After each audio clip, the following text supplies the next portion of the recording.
So, Ten Hag has had another underwhelming performance of Manchester United, and drawing 3-3 away at Porto in Europe doesn't look so bad to an extent, but when you think about the fact that they had a 2-0 lead, by half time that was 2-2, took until the 92nd minute for Harry Maguire to nod in from a corner to make it 3-3 after going 3-2 down, it looks pretty poor. And he's in his third season now, Ten Hag is, and I feel like I'm no more convinced on him since that first season when he joined. Now, just before I do start the video, I just want you guys, get yourselves down in the comments, tell me, is Ten Hag the right man for Manchester United, yes or no? I'm very intrigued to think, to see on what you guys think. I'm undivided, I'm probably 60 no, 40 yes, because constantly chopping and changing the managers for Manchester United doesn't seem to be getting them anywhere.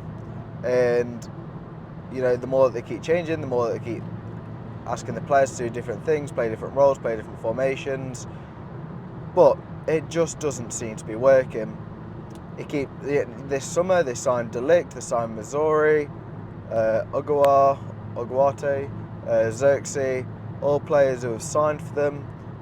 And I know that there's a bedding in period, there's a gelling period, there's a point where the players, you know, sort of need to adapt and get used to the division, because the Premier League is the toughest division in the world. But you look at the back four that they had, or their main back four, it's Sandro Martinez, former Ajax player, De Ligt, former Ajax player, and then it's Missouri, former Ajax player, Onana, former Ajax player.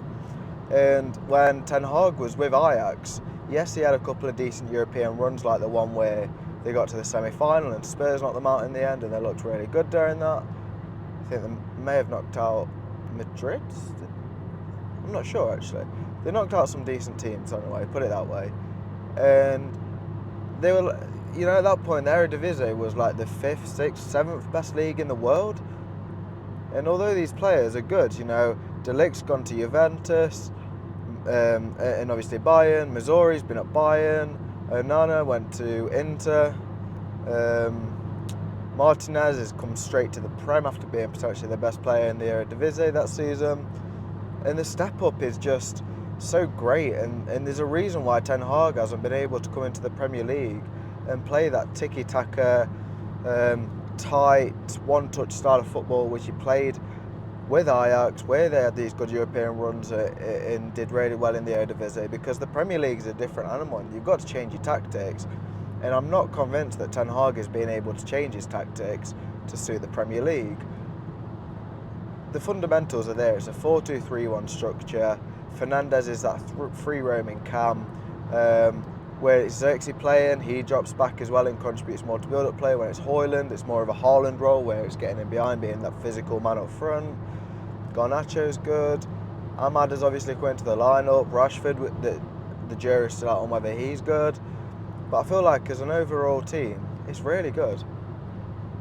And Ten Hag has a lot of power with the transfers. And have they worked? I'm not sure. You know, Mason Mount came in for like 50 or 60 million from Chelsea, I think it was. Although he's had injuries, we don't know what his best role is. He's played on the wing, he's played attacking midfielder, he's played as one of the defensive midfielders. So it was thought he could be like an Eriksen understudy, you know, being a really good technical player from deep and causing mayhem, you know, from getting the ball from defence to attack. But the Mason Mount experiment's not worked. Casemiro came in from Real Madrid and Varane came in for Real Madrid, and it's clear that Real Madrid let them go at the right time, because they have not looked at it. I thought Casemiro was going to come in, it was going to be an all-round, insanely good, you know, breaking up play, laying off to good players like Fernandes and Mainu to start the attacks, but he's been poor, he's not looked at it.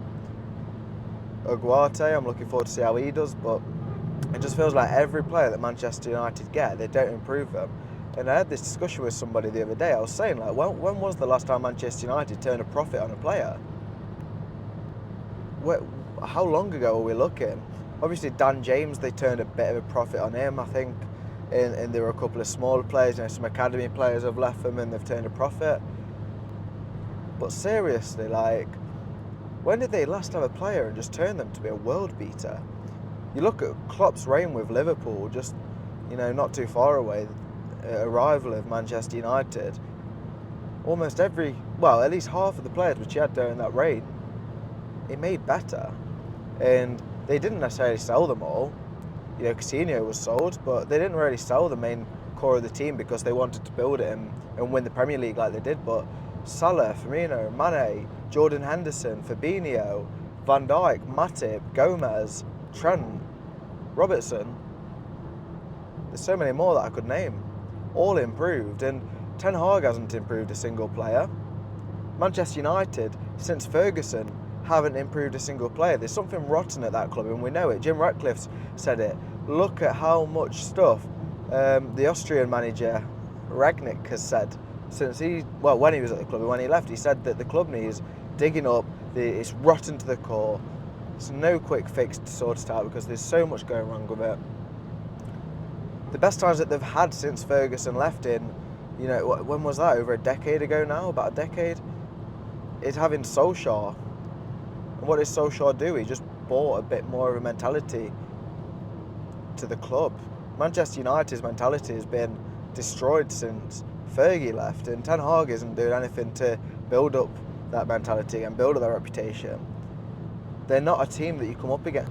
Any team in the Premier League now come up against Manchester United and think, yeah, we'll take a draw against these, but let's go for the win.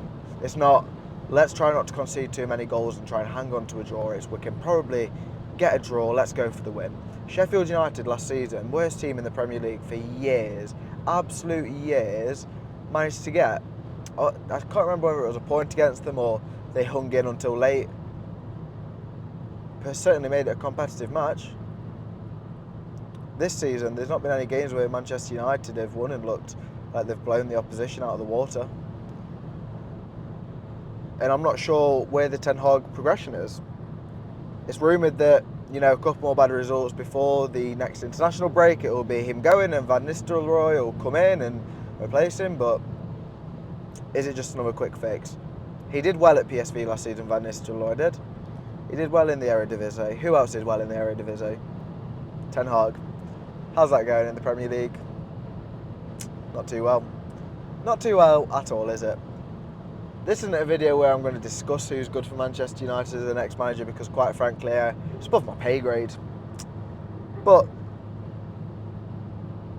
he doesn't seem to be the right man.